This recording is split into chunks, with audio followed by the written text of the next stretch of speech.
humble. You ain't really proud, you an old man. We be coming back with a vengeance. I scored 34 straight and then I freaked it. I scored 34 straight and then I freaked it. I gave Giselle some flowers for the weekend. Tom, what can you say about Joe Burrow, seeing him on the sidelines and the way he was able to rally back in that second half for his team? Yeah, he's a really good quarterback. All right, thanks, guys.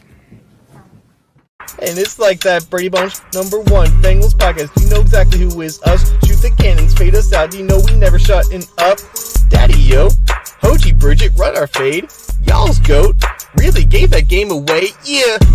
10-4 and rolling. We ain't stopping till we Super Bowlin'.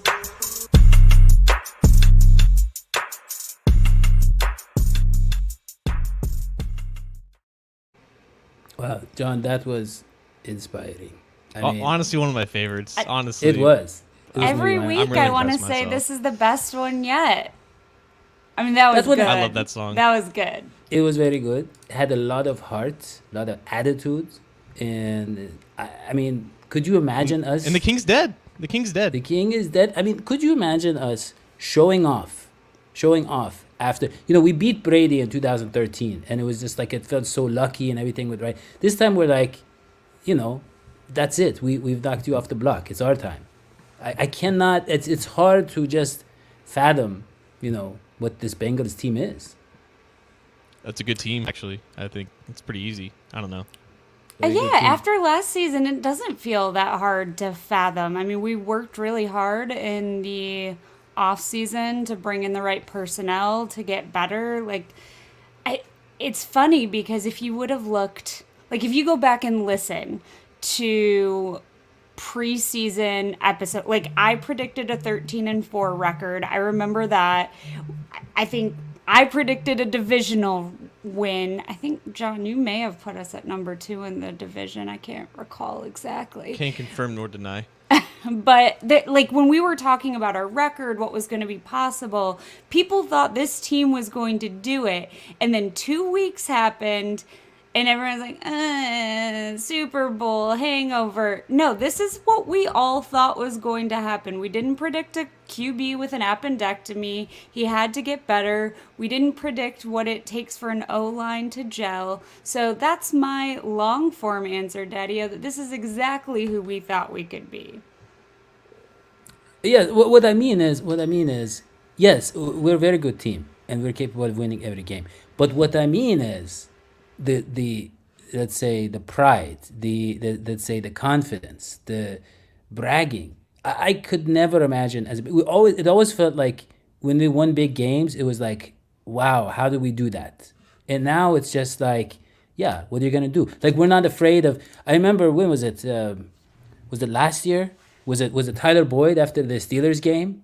And he was like, yeah, they didn't try so hard with it. He wasn't afraid of some sort of revenge from the Steelers. It's just like, yeah, we'll beat you again, whatever, So, welcome to the Number One Bengals podcast, by the way. This is the podcast about the Cincinnati Bengals. And I am obviously I'm not home. I'm in California, obviously getting treatment from a very long season and getting myself looking right. And that is why you don't see my face right now. And Hoji actually had a little bit, some bad side effects from some, let's say, new age kind of facelift. And that is why you don't see him at all. Considering we don't see you, I mean, those side effects can't be great for you either. Or am I just reading that?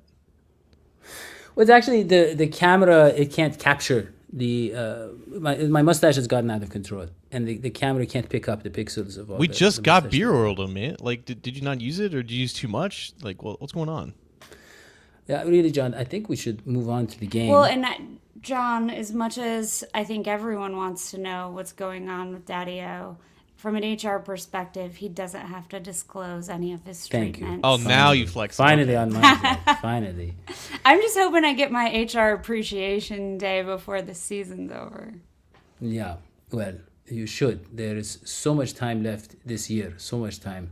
Unfortunately, we run into a lot of federal holidays, which could complicate things, unfortunately. But look, John, I want to talk about this game, okay? And let's just start with the positives. So the positives are Cincinnati Bengals, they had another tipped pass early on, which I feel like threw them out of rhythm. It threw the offense a little bit out of rhythm. The offensive line had a bad day, right? The offensive line was not in sync, and the running game was not what it was in recent weeks.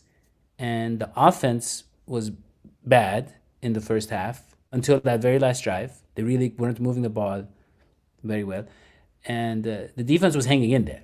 But then, John, we lost Sam Hubbard.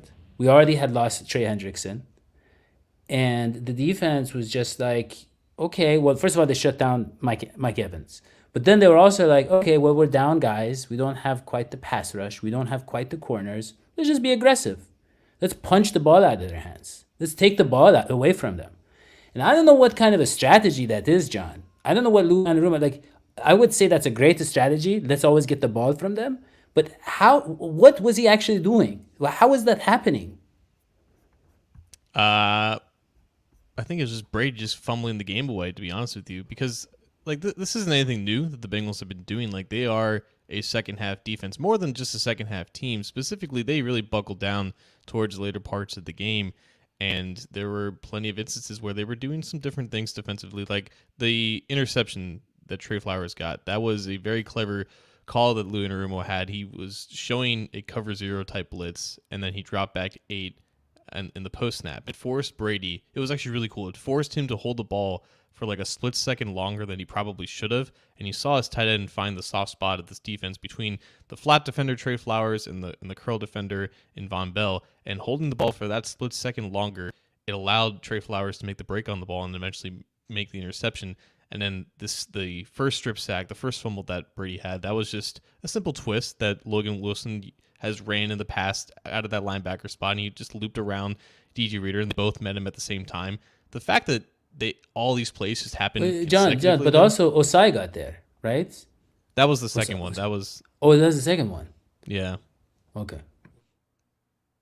Oh, okay. I'll go again. So yeah, Wilson just loops around, and then you have Reader meeting him at the same time and getting the ball. It was like an avalanche, to be honest with you. It was just, at some point you have to figure that the Bucs are going to settle down and just find their footing and respond, but it just never happened. The fact that it was that game against that quarterback, he's usually the one conducting the travesty upon the other team, and the fact that it was just reversed, it was just unbelievable. I still can't describe it. It was the craziest quarter that I've ever witnessed watching a football game.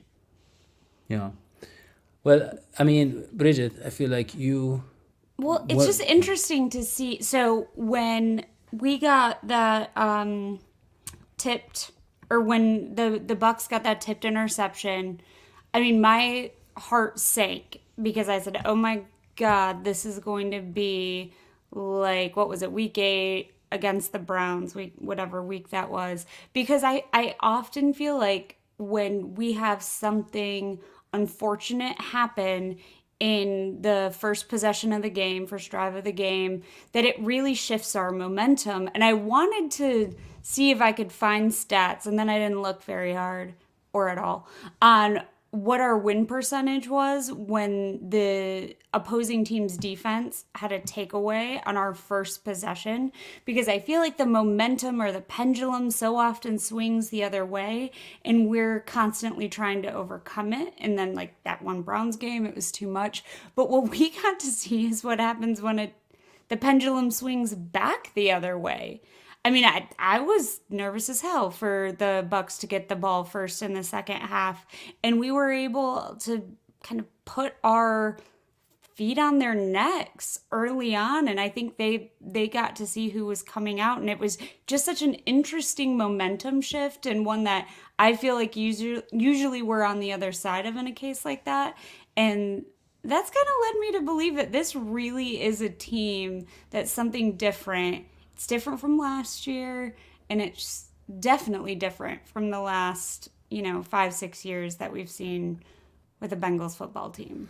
To your credit, Bridget, hold on, Daddy. To your credit, like, they've just been continuing to build off past experiences. Like you said, with turning the ball over in the first drive, that's what happened against the Steelers in week 1. It's what happened against the Browns in week 8. Both of those ended up in losses. And this is not the first time they've come back down from 17. They came back down from 18 in both Chiefs games. So they've used multiple past experiences from their past, some wins and some losses, to put together this type of game. And at some point, you have to figure maybe there's going to be a week where they just don't find that magic, right? Sometimes you get down 3 scores and you end up losing. That's usually what happens in most of these games. But the fact that the Bengals have had so many similar experiences, and the fact that they've used those experiences to build this confidence, or at least this coolness, that you don't really panic in the face of pressure, it's the opposite of what we've seen in past years for Bengals teams.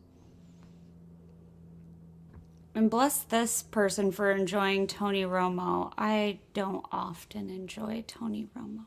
I think with Tony Romo as a former quarterback, a quarterback who didn't really win anything. I think he won 1 playoff game. And, this guy was considered the franchise for like 10, 15 years. I think for him, a guy like Brady, it just earns his respect. And he framed the entire game through the success of Brady. It's like, oh, Burrow is going to be a mini Brady here. Oh, Burrow just completed the pass like Tom Brady. Oh, Burrow is winning the game. That's what Tom Brady did. It's like he can only understand success through the lens of a Tom Brady. That's what I took away from this game. Honestly, I'm done with him. Like, I used to find enjoyment out of him, but it feels like now he latches on to one thing before the game, and this was, Tampa Bay's changing their offense, which to his credit they did. They used a lot more motion and play action and whatnot, but he kept playing that same line throughout the game, even when the Bucs were struggling, and he had nothing for the Bengals on the other side of the ball. I have no idea what he was doing. And multiple times on multiple plays, he was like, well, they're comparing Joe Burrow to Tom Brady. Burrow's going to need to be like Brady now. Yeah, Burrow. exactly. And I'm like, no, I want Burrow to not play like Tom Brady, because Tom Brady just helped lose the game for his team. I think Tom Brady has that coolness, that confidence, where we saw Burrow down 17-0. And he didn't come back in a Patrick Mahomes style. It wasn't like these 50-yard passes down the field. It was just slowly picking away. Those touchdown passes, John. And actually, let me show you one of my favorite plays.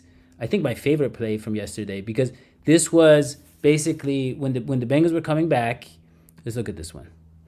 And it's 3rd and 9. They're up by 3. And it reminded me of the playoffs, where he's just like, I'm just going to make something happen. And he throws to this guy, number 84. Nobody knows who that guy is. I don't even know if Brady knew him. He probably doesn't know his name, hasn't seen him before. But he's like, this guy's open. I'm going to throw it to him. Right? I mean, what quarterback does that?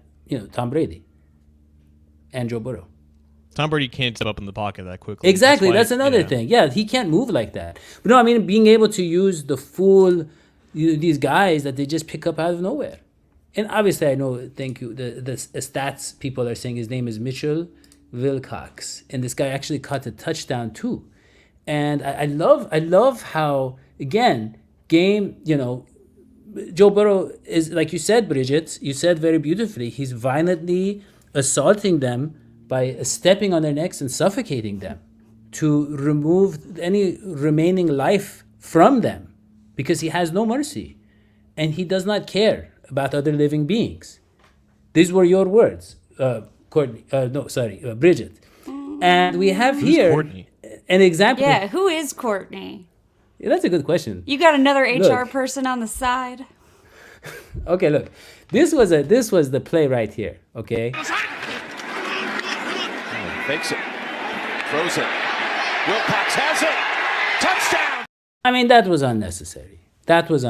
We were up by like 45 points. I beg to differ. That's a hometown kid. He played his college ball in that stadium. He grew up mere miles from it. He got his first touchdown there. I'm saying is Burrow, like Bridget said, is trying to wipe out the entire family of the Tampa Bay Buccaneers. He wants to traumatize them permanently, put them into very expensive therapy for decades to come. These are Bridget's words. And that's what he did there. He's not like, okay, let's just get the field goal, let's run the clock down. He's like, let's destroy them. And that is a Tom Brady. I mean, the defense didn't play that strongly there either. Which defense? We played well, but I mean, when the defense is going to hand you, No, the Their Tampa defense. defense. What could they do? I mean, that's a not overly experienced tight end, or at least not with a lot of regular gameplay. And Yeah. I mean, you take the 7 in a situation like that with the clock where it is.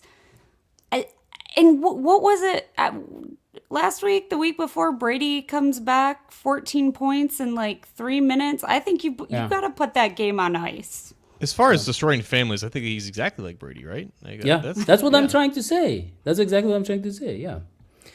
You know, I want to talk about something here because a lot of people are spreading what I will call false information. They are taking unfair shots at Joe Burrow, and they said he had a bad first half, and they said he had this terrible play, horrible play, and I just want to show it. And I want to talk about it because I feel like a lot of times we think someone did something wrong, but it was just miscommunication. And that person is just wrong. And so you need to communicate it, right? HR, when someone is angry with you, you have to communicate to them why they are in the wrong, and then you resolve the miscommunication. And so I want to resolve that right here. Here we go. So you see here, Joe Burrow, look at this. They said, why doesn't he throw the ball away? John, how do you throw the ball away when this guy, who's 450 pounds, he's about to hit you? Where is he going to throw it? He's going to throw an interception? He's going to fumble? Look at where was he going to throw the ball? So if any other quarterback in the NFL scrambles 20 yards behind the line of scrimmage, you're going to say it wasn't his fault? I have to see the play, John. And if the person is wearing a Bengals jersey, and if that Bengals jersey, it's the worst sack in NFL. It's the worst sack in NFL history. I don't care that Burrow didn't have a perfect outlet to throw it away. It's 4th and 3, and your job right there is either get the ball out or to not take a huge negative play that gives them a scoring position. He got bailed out by a flag. It's just a case in point. No, John. Here's my thinking. Joe Burrow is smart. He's smarter than all of us, including Bridget, and that was a compliment this time. And not only that, John, he saw them holding Jamar Chase or whoever. He didn't see a flag. He did not see a flag. No, he saw the He was play. running the other way. Hold on. If he gets intentional grounding, okay, or he forces one of his linemen to hold by staying by the line, he had to delay. This is all the things that are going through his mind in a split second. This is amazing. It's probably the best play of his career, actually. He's processing all of this, and he's like, I need to give the refs enough time to really digest the hold, and at the same time not get my team flagged, so that we can have. So it's not offsetting penalties. So we get the first down because it was 4th down. That's what. How is he avoiding his team getting the flag there? Because the longer that play goes, the more likely his own alignment's going to get called for holding. I took away. No, that is not the case, John. Because You've rendered him speechless, like I said, John. No, my internet was cutting out because I feel like the propagandists, the anti-Joe. John, you are siding with people who are making fun of Joe Burrow. Just so you know. Okay, let me move on. This is stupid. Like, hold on. It's been 3 years, man. We know Burrow is good. He can make mistakes. Amazing. There's no. Are you done? I think he's done. Yeah. Okay. I'm just sick of this though. Like Joe Burrow can be imperfect. Because we already know he's good. This is the last step in recognizing how good of a quarterback that you have. That you can recognize that hey, wait, when he screws up, we know he screws up because he does 95% of other things very well. It's when you can't accept the fact that he has some flaws here and there. Make mistakes. You know. See, his own judgment is preventing him from speaking, which is is. honestly impressive. Okay. I secretly No. called Listen. IT and said to lock him out. He was just Let me nonsense. just tell you something. A lot of people are like, I want to support the show. Where do I go? Patreon.com/theagentsport, all that kind of stuff. Very important. And then they're saying, okay, what are you going to do with my money? Okay. And the reality is I am going to actually hire an independent investigator to look into the anti-Burrow propaganda out there And this person is going to research and is going to tell us the truth about Joe Burrow and all the criticisms about Joe Burrow. So this is completely objective, non-Bengals fan, completely objective person. Hopefully they'll be on the show next week or sometime soon. All right, John, I want to move on, if that's okay with you. If your tirade or rant Yeah, I'll is blow over. a whistle for you. John, I want to talk about Joseph Ossai, okay? Because this guy, I don't know what the numbers said. I know that our good friend Joe Goodberry shared a picture of the chart, John, of Ossai. Basically, he was, within the quarterback on like, I don't know, was it within 3 yards of the quarterback on average or something? Here we go. Here's the picture. Right? So Yeah. he's within the 3.5 yards, which was the best of anyone on the Bengals this game, right? He was getting in there. He was getting in there, and he was creating problems, and he basically forced that interception, right, of Jermaine Pratt. Jermaine Pratt, amazing interception, but let's be honest. I mean, let's just watch this. Pre-snap decisions and things that help you. Oh, he got hit when he threw it. That is strength, John. He fought off. I was just counting quickly, so I didn't catch up. But he fought off 7 defenders or offenders or whatever, and he just threw them to the ground, and he hit Brady. And by the way, John, he for years when this guy was injured, he was a rookie. We were talking about his sack of Brady in the preseason, and I remember who was it? The other BJ Hill or whatever was making fun of him. Like, oh, it's a preseason, doesn't count. He comes into this game and he's hitting Brady all over again. It's beautiful. It's actually poetic. He does Yeah. he does his best on that field. And you're right though. Like when he was fighting the first 6 offenders in your case, he wasn't touching anyone. And that 7th and final one right there. Like, Yeah, the offenders usually touch people. Go yeah, ahead. they picked it up pretty well, and he just Yeah. hit him with a nice swim move and just disengaged. So really impressive movement by him. Yeah. John, I have a question for you. Since sorry, Daddy, to kind of take us a little bit more meta than just Joseph Ossai, first of all, we know Lou Anarumo is an assassin. He does some weird wizardry at halftime and makes this defense just unstoppable. But as we saw Trey Flowers get an interception. We saw Jermaine Pratt get an interception. We saw maybe DJ Reader, maybe Logan Wilson, and it looked like DJ knocked the ball out for a fumble. We have a just incredible defensive lineup right now. Like 11 dudes who are killing it. Or, I mean, you got a Wouzier who's out, but who are we at risk of losing next year? I know this is all speculation, but as we think about how we're realistically going to be paying people over the next couple of years, who do you think we might be at risk of losing just due to contracts and money? Bates and Pratt off the bat, like they're both free agents, and I don't think Bates is coming back. I could see an avenue where Pratt comes back, but I don't think they're going to spend on 2 linebackers, and I think they want to re-sign Wilson because they have 1 more year of him so they can negotiate with that. They don't think they were ever negotiating with Pratt this offseason. I think they're probably going to bring back Von Bell, and everyone else, I think for now, is going to come back, at least in like the front 7 and that cornerback. Eli Apple's a free agent. He just could be brought back for the same contract or whatever, but honestly, like you said, 11 players, but right now they're going through like 20 because of how many injuries they have. And I think Zach Taylor said it best in the postgame.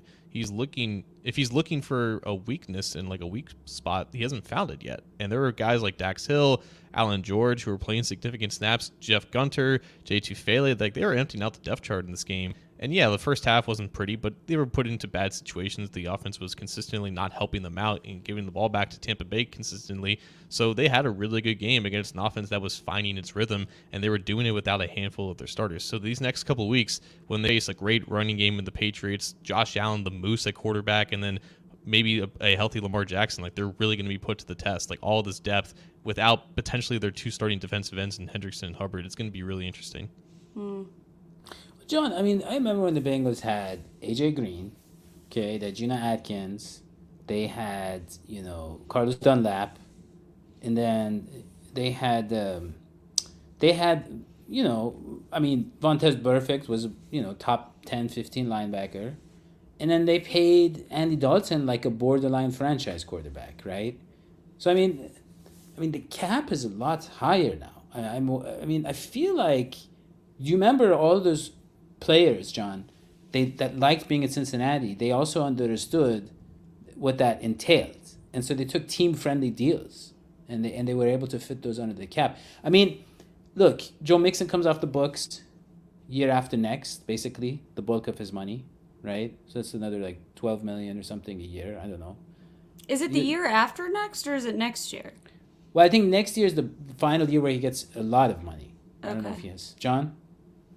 Well, yeah, like I understand your logic, but they have a ton of book contracts on the books now. Like they're still paying Hendrickson, they're still paying Reeder, they're still paying Boyd for the time being, they're still paying B.J. Hill, they're still paying Chidobe Awuzie, they're still paying Sam Hubbard, they're about to pay Jamar Chase, they're about to pay Joe Burrow, and those contracts are not going to be team friendly at all. They're still paying Alex Kappa, they're still paying Jonah Williams, they're still paying Mike Hilton, they're still paying Ted Karras, they're still paying La'el Collins. There's a lot of guys that they're paying right now. So yeah, that's true. Like, but hold on. But with Hendrickson and Reeder, right, and maybe even Hubbard, I think, those guys, they're going to be done with their first 2 years, right? So I mean that big money, no? I mean, and then I'm trying to think. Awuzie, we paid like a borderline starter. I think it's like $7 million a year. I'm just saying, That's like the not cap bad, has increased, but like it's not like they're not paying anybody right now. And like, No. But I mean, like how much does a linebacker make?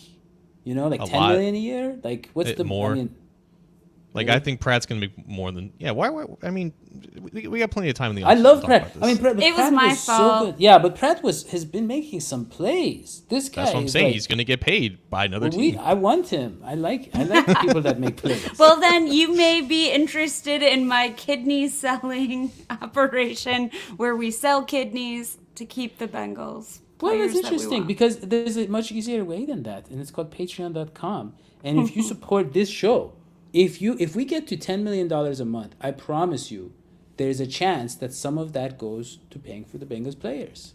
So, look, John, I want to move on. You've taken us way off track, but it's okay. It was my fault. Yeah. I'll do the Geo. It was me. It was my fault. My bad. Look, I don't want to talk Bengals about go from playing Tom Brady to playing the guy whose legacy Tom Brady built, in Bill Belichick. And John, Belichick hasn't had a good season, but he hasn't really had the stability at quarterback that he had before. I don't know if he wanted Mac Jones. I don't know who wanted Mac Jones.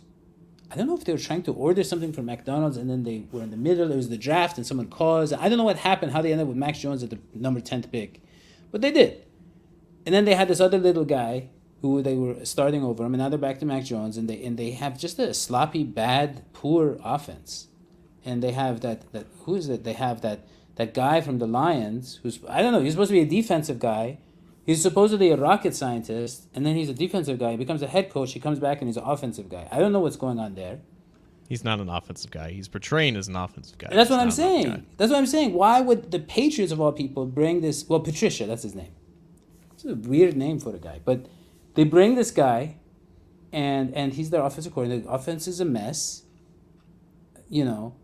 But I want to ask you this, John: is the defense still a Belichick type defense?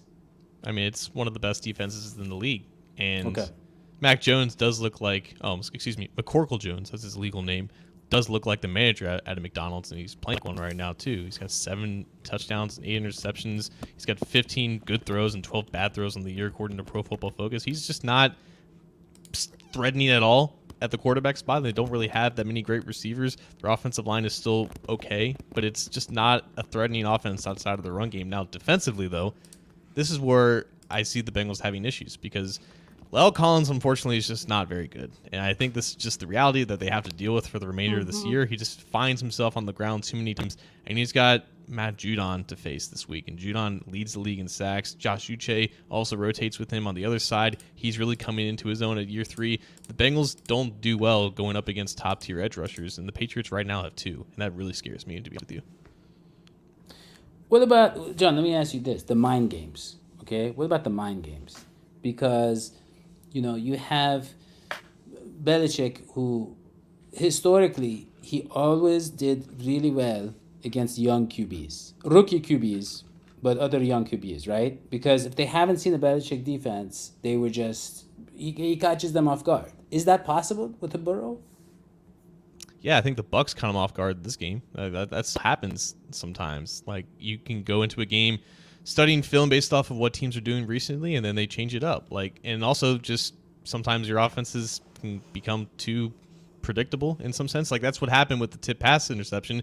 It was a safety, Keanu Neal, coming back downhill towards the second level, recognizing he clearly watched his film and recognized what the play call was at the beginning, and then got into that passing lane, just stuck his hands up. So Zach Taylor dismissed it as like, oh, I mean, it wasn't the same as like a bad ball down the line of scrimmage. No, but it was a guy recognizing what the play was, because you run that play like 5-10 times a game. So if you go into this game without making the proper adjustments based off of what happened last week, then yeah, I think Belichick's still smart enough to snuff out your offense. Let me ask you something, John. When you say, here's the feeling I get watching the Bengals post Jamar Chase injury, okay? I feel like it's a bit of a vanilla offense in one sense, but it's relying on Joe Burrow basically, let's say, basically taking advantage of whatever's there. So it's like, right? I mean, lots of kind of shorter crossing routes, lots of little dig routes, little quick outs, that kind of stuff, and it's just Joe Burrow. Oh, Mitchell Wilcox, first reception of his career. Chris Evans, first reception. It's like just parceling out the ball as he sees fit, which that in of itself makes it a dynamic offense. Like, if you have 4 receivers and you're doing the same play, but you don't know which receiver I'm going to go to, this is based off Madden experience. If I'm doing the same play over and over again, but I'm not using the same receiver every time, there's still a chance it can work. Is that kind of what we're seeing? Every week, man, you just throw these curveballs at me, and I just don't know how to respond. What Okay. are you talking about? Okay. What I'm saying is, you're saying the offense is predictable, the plays are predictable. I'm saying it's still working, and we're still seeing all these It's working because different guys talent is doing talent, and like they have Jamar that's Chase, what I was T. saying, Higgins, yeah. and Tyler Boyd. No, But even when those guys were out last week, they were out. I mean, and he still made it work. Yeah, but because if one receiver's out there, that's still better than the other guy's receiver or the other guy's cornerback. At its Okay, core, John. this offense is still slant flats. It's still, whenever you see one-on-one on the outside, take advantage of that. They're starting to remix some wide zone back into their system. They're starting to remix some under center play action, which has to be done. Like, they completely took that out of the playbook because it wasn't working, and then they were only doing stuff out of shotgun, and then defenses started to take note of that, and you saw, again, like what happened in this game when they were going out of shotgun. So they're starting to become more dynamic, more well-rounded, but it's still taking time. Yeah. Well, let me ask you something about the tip passes, okay? A lot of people are saying, hey, why doesn't he pump fake? Why does he do the shoulder, shimmy, whatever, shoulder shake or whatever, right? Get the defense to kind of hesitate. Pump fake off an RPO, man. It's a timing route. He's open right there. That's why you throw it. But if defenses recognize it, then you're shit out of luck. But what if you shimmy your shoulder? Yeah, John. Have you tried it? You haven't even tried it, and you're saying. Speaking if of Bill tries it, he gets sacked. Okay, John. Let me just. I want to point out we have some important news here. There's a man here, Chris, whose his middle name is Ake, his last name is Porkchop, and this man has access to kidneys, is what I've gathered. Okay, he first was talking about he'll give a kidney, and I was like, oh, kidney? Why would you give your own kidney? And then he says his wife has free access to kidneys, and he works in pork shops. I'm guessing it's a butcher family. I'm guessing they have a lot of kidneys. I don't think that those kidneys, though, are going to be able to pay for the salary of Jermaine Pratt. But we do appreciate the dedication on the show. I think you'd be surprised what some kidney stock would do, but continue. Yeah. Well, I think we have covered, me and John, very analytically, we've covered the Patriots' schemes and their strategies. And I really can't think of anything else to talk about. I can.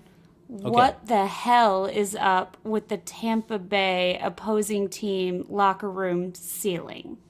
Was it imploding? Is it full of asbestos? Did anyone watch that locker room celly and think, what kind of bunker do they put the other team in? No? I mean, it looked crazy. I've never seen anything like that. It looked like you it didn't should have a ceiling. Well, I don't shouldn't think it be did have a saying this. ceiling. I feel like this is gonna get me an HR violation, but you should see DNH Sports headquarters. You do not. If you think you've never seen anything like that, ask John. Well, that's true. All right. Well, I guess, John, I think that's really all I have. Unless you have any more questions for me. We have to do our predictions. Oh, that's right. Yeah. Okay. Okay, go ahead. Bridget. I am going to go. So we're going to New England. It's going to be chilly, right? It's Christmas Skyline. Eve. I'm really hoping, first and foremost, I get to see Joe Burrow wear a Santa hat again, just like John is doing. That was really joyful last year. So we are going to beat the Patriots, and we're going to beat them 24-17. I like that. Okay, and player of the game.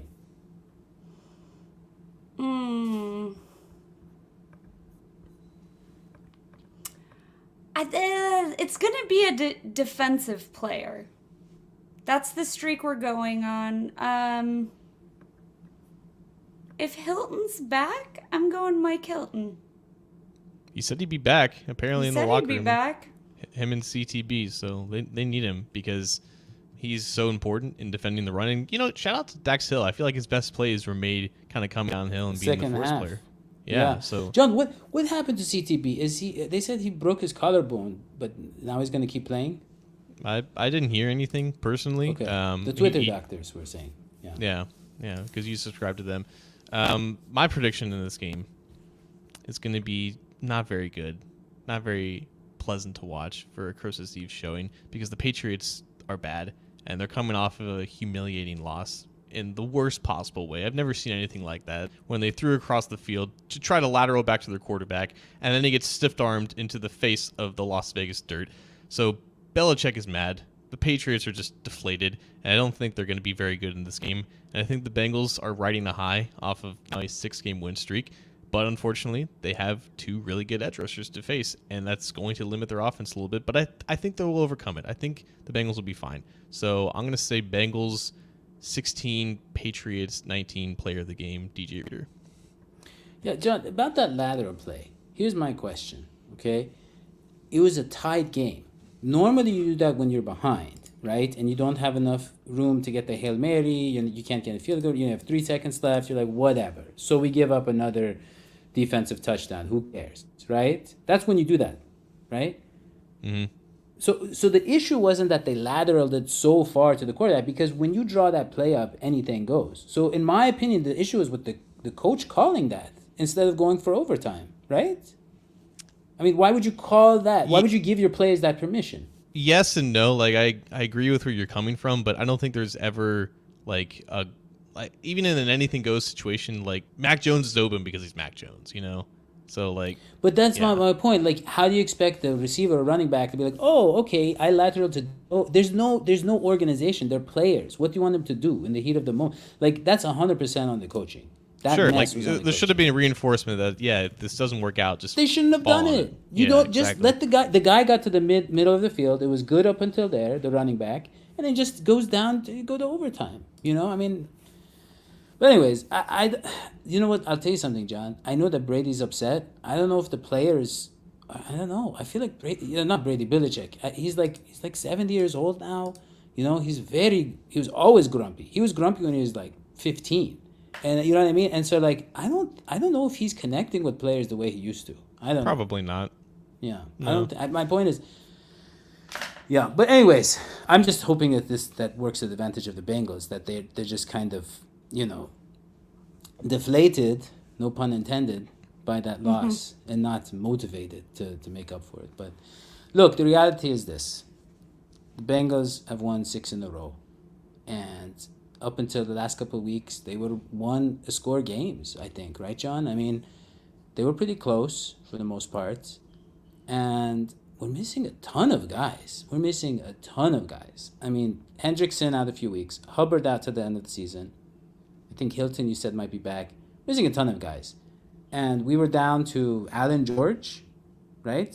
I think, John, we were out to Allen George, which is the, I mean, I remember there's a very famous comedian who smoked the cigars, and, but that was a long time ago. I think this is a different Allen George, or that was George Allen, actually. But the point is, nobody knows who these guys are, John.